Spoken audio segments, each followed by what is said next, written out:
आप सभी को नमस्कार। आज मैं आप सभी को नारायण प्रिय सत्यनारायण कथा सुनाने जा रही हूँ। प्रेम से बोलिए सत्यनारायण भगवान की जय। एक फ्लैट कथा शुरू करती हूँ।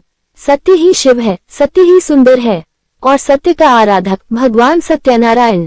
एक बार देवर्षि नारद जी भगवान विष्णु के पास पहुँचे और बोले, हे प्रभु, इस कलयुग में कौन सा व्रत मनुष्य को मोक्ष दिला सकता है। भगवान विष्णु ने उत्तर दिया, जो श्रद्धा से सत्यनारायण व्रत करेगा वह समस्त कष्टों से मुक्त होकर जीवन में सुख, शांति और सफलता प्राप्त करेगा। तो आइए श्रवण करें श्री सत्यनारायण व्रत कथा। अध्याय 1। काशी में एक निर्धन ब्राह्मण भीख मांगकर जीवन व्यतीत करता था। एक दिन भगवान ने स्वप्न में आकर कहा, सत्यनारायण व्रत कर, तेरा कल्याण होगा। ब्राह्मण ने व्रत किया। कुछ ही दिनों में उसके जीवन में सुख और समृद्धि का संचार हुआ। प्रेम से बोलिए सत्यनारायण भगवान की जय। अध्याय 2। एक लकड़ी काटने वाला भी ब्राह्मण से कथा सुनकर सत्यनारायण व्रत करता है। अगले ही दिन उसे सुंदर वनों में मूल्यवान लकड़ियां मिली, जिससे उसका जीवन बदल गया। उसने हर महीने व्रत करना प्रारंभ किया।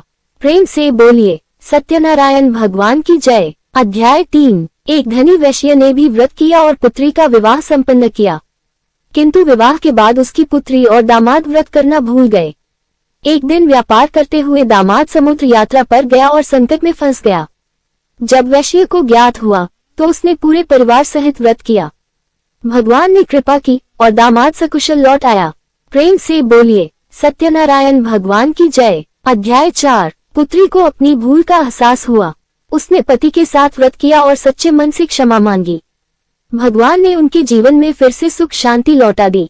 प्रेम से बोलिए सत्यनारायण भगवान की जय। अध्याय 5। भगवान विष्णु ने कहा, जो भी श्रद्धा से यह व्रत और कथा करेगा उसे सभी सांसारिक सुख मिलेंगे और अंत में मोक्ष प्राप्त होगा। इस व्रत को पूर्णिमा, विवाह, संतान प्राप्ति या किसी शुभ कार्य से पहले किया जाता है। प्रेम से बोलिए सत्यनारायण भगवान की जय। प्रेम से बोलिए सत्यनारायण भगवान की जय। समापन वाक्य। जो श्रद्धा से सत्यनारायण कथा सुनता है उसके जीवन में कभी अभाव नहीं रहता।